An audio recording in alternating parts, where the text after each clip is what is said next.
주식 투자가 어려운 이유 22번째 시간을 시작해 보겠습니다. 주식 투자가 어려운 이유 35.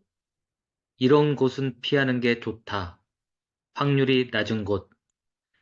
34에서 너무 어려운 것을 시도한다고 했는데 이와 비슷하게 피하는 게 나은 곳들이 있다. 무조건은 아니지만 굉장히 투자 성공 확률이 낮다고 자신한다. 이런 증상이 자주 나타나는 회사는 색안경을 끼고 보면서 나중에 어떻게 되나 꼭 적어놓고 피드백하면 나중에 자신만의 지뢰밭 목록이 만들어질 수도 있을 것 같다. 하나, 유중 시비 발행이 너무 자주 있는 곳. 이런 곳은 주주 돈을 자기 돈이라고 생각하고 수시로 증자로 주주들의 피 같은 돈을 훔친다. 헬릭 스미스가 대표적이다. 욕해주고 관심 종목에서 삭제를 추천한다. 유중은 유상증자를 말합니다. 기업이 자본금 조달을 위해 주식을 추가로 발행하는 것입니다. 시비는 컨버터블 본드로 전환 사채를 말합니다. 나중에 주식으로 전환할 수 있는 사채입니다. 건전한 기업은 은행에서 돈을 빌려 사업에 투자하여야 하고 주주들에게 그 과실을 나눠 주어야 합니다.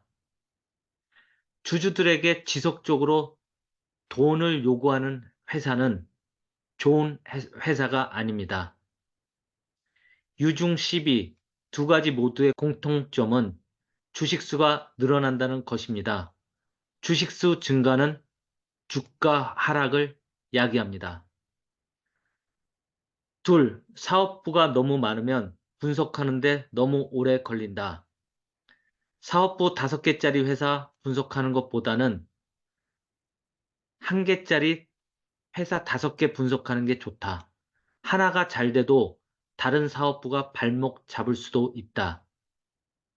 셋, 큰 시세를 준 회사는 30% 조정이 온다고 덥석 사지 말고 그냥 관심 종목에서 삭제하는 게 좋다. 2010년도의 태양광, 2007년도 조선주, 철강주, 2020년 진단 키트주 등은 10배 이상 혹은 수십 배씩 올랐던 종목이고 그 시세의 고점은 밸류에이션 상단을 찢어버리고 대기권 돌파 수준이라서 정상적인 상황에서는 다시는 그런 슈팅은 보기 어렵다. 넷, 정부 정책과 미스매치가 나는 회사는 정권 레임덕이 올 때쯤 아니면 이익이 줄거나 심지어 적자까지 감수해야 한다. 이번 정부 대표적인 회사가 한국전력인데 2017년 이후 4년간 밑으로 흘러내렸다. 정부가 가격도 통제하고 매출도 통제할 수 있는 회사에는 절대 맞서지 않는 것이 좋다. 회사가 아무리 잘해도 정부를 이길 수는 없다. 원자력 회사들도 있는데 다음 정권 기대로 이미 움직이고 있지만 4년간 지역이었다. 다섯, 기대만 주는 회사는 계속 기대만 준다. 간혹 한 번은 터질 수도 있음.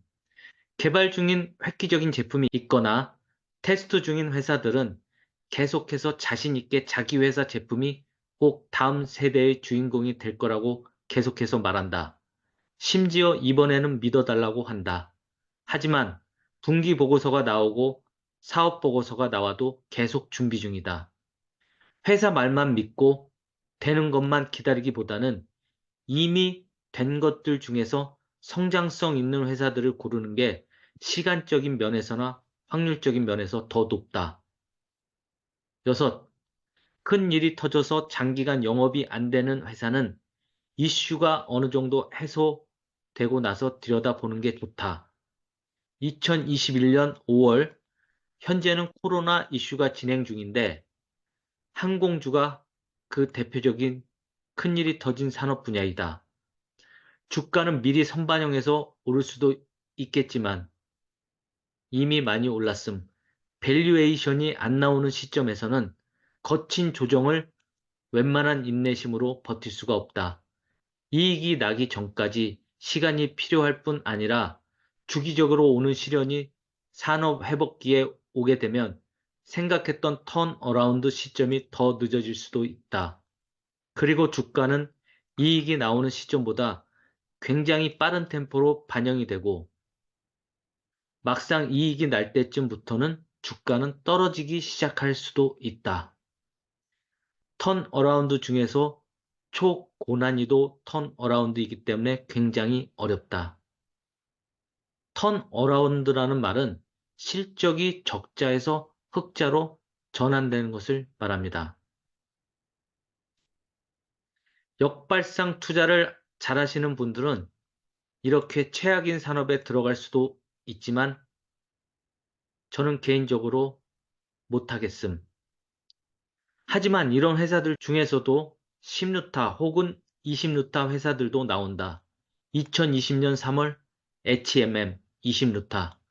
그래서 확실한 자신감이 있다면 역발상으로 도전해 볼 수 있다면 턴어라운드야말로 계좌 수익률을 극대화할 수 있는 방법 중에 하나라고 생각한다. 7. 부정을 저지른 회사는 예전부터 부정을 많이 저질렀는데 이번에 걸린 게 처음이지 계속해서 나올 수도 있다. 그래서 하나 터진 게 끝이 아니라 줄줄이 사탕처럼 연속해서 공시가 뻥뻥 터질 수도 있다. 정도 경영으로 성심을 다해서 회사를 운영해도 어려운 게 사업인데 부정을 저지르면서 계속해서 승승장구할 수는 없다. 8. 회사 합병 후에 회사명을 바이오 어쩌고저쩌고, 유전자 어쩌고저쩌고로 바꾸면 마지막으로 한탕 하려고 하는구나 생각해도 무방할 정도다. 9.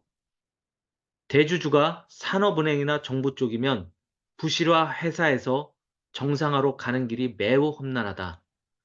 구조조정도 쉽지 않고 정상화 중간에 증자가 계속 일어날 수가 있고 없던 부실이 계속 발견된다. 부실이 발견되면 부실 털기 위해 유중이나 감자로 간다. 증자는 자본금을 늘리는 것입니다.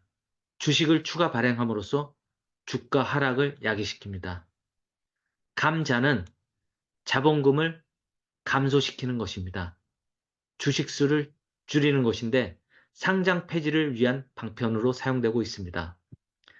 9가지를 제외하고도 몇 가지 더 있는데 시장이 너무 작은 곳만 집중하는 회사라든지 자꾸 딴짓을 하는 회사 이런 것을 사업 다 악화라고 합니다.